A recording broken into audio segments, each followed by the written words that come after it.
من لا نبي بعده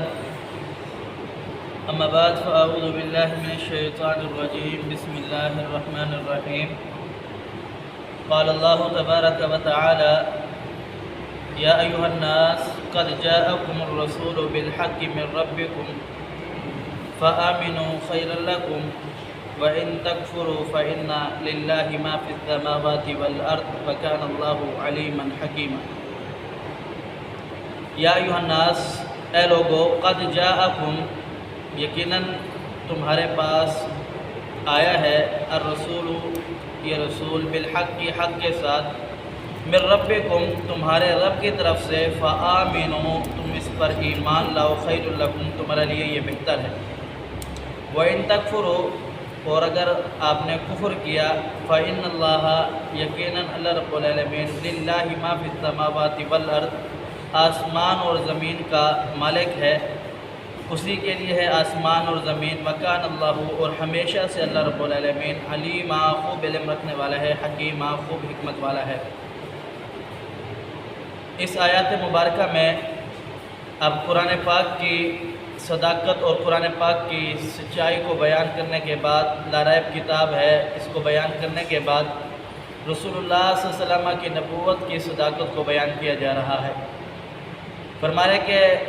یا ایھا الناس اے لوگو یہاں ایمان والوں کو مخاطب نہیں کیا یہاں تمام انسانوں کو مخاطب اللہ تعالیٰ کر کے فرمایا یا ایھا الناس اے وہ لوگو دنیا کے اندر جتنی بھی انسان ہیں قد جاءکم رسول بالحق جو تمہارے پاس یہ رسول ہے یہ حق کے ساتھ آیا ہے یعنی اس کی دعوت سچی ہے اس کا پیغام سچا ہے اور آیا کس کی طرف سے من ربکم تمہارے رب کی طرف سے آیا ہے فآمنوا خیرا لکم تمہارے لیے بہتر یہی ہے کہ تم اس رسول پر ایمان لے کر کے آؤ۔ ایک اور جگہ پر جناب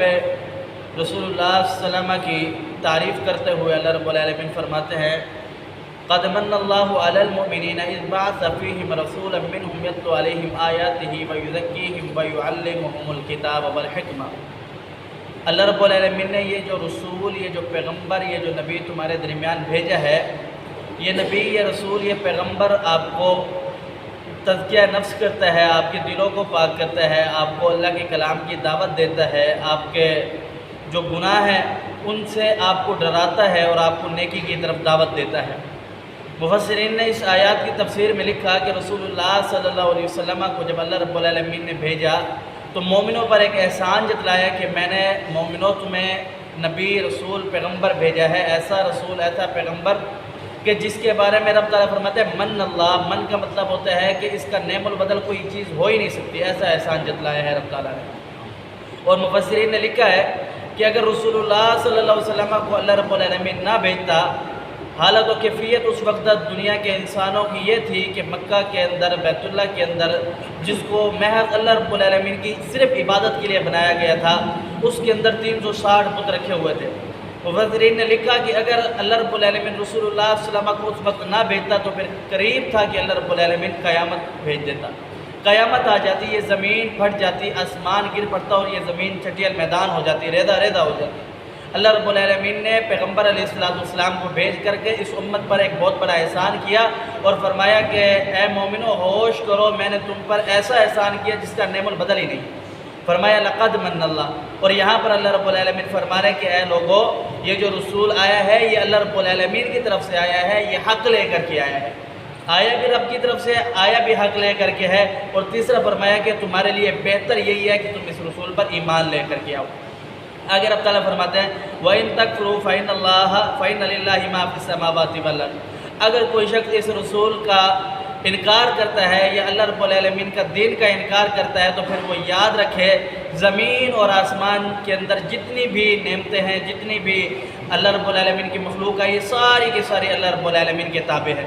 پھر جب یہ زمین اور آسمان ساری کے ساری اللہ رب العالمین کے تابع ہے تو پھر تم یاد رکھو جو تم اس دنیا کے اندر کر کے آؤ گے اللہ رب العالمین کو روز قیامت روز حشر کے دن آپ کو حساب و کتاب دینا ہے۔ آگے رب تعالیٰ فرماتے ہیں وَكَانَ اللَّهُ عَلِيمًا حَكِيمًا یہ لوگ دوغلا پن کرتے تھے، یہاں تک کہ اپنے آپ کو ہوشیار سمجھتے تھے۔ اللہ رب العالمین نے فرمایا کہ یہ تمہاری ہوشیاری اور یہ تمہاری جو ذہانت ہے یہ اللہ رب العالمین کے یہاں کامیاب نہیں ہوگی۔ کیوں؟ اللہ رب العالمین جانتا ہے، ہمیشہ سے خوب علم رکھنے والا ہے، جو تم نے پہلے عمل کیے یا جو تم بعد میں عمل کرو گے، سب چیزوں کا اللہ رب العالمین خوب علم رکھنے والا ہے، اور اللہ رب العالمین حکیمہ حکمت والا ہے، جانتا ہے کہ تمہیں کس طرح کی سزا دینی ہے، تمہارا کیا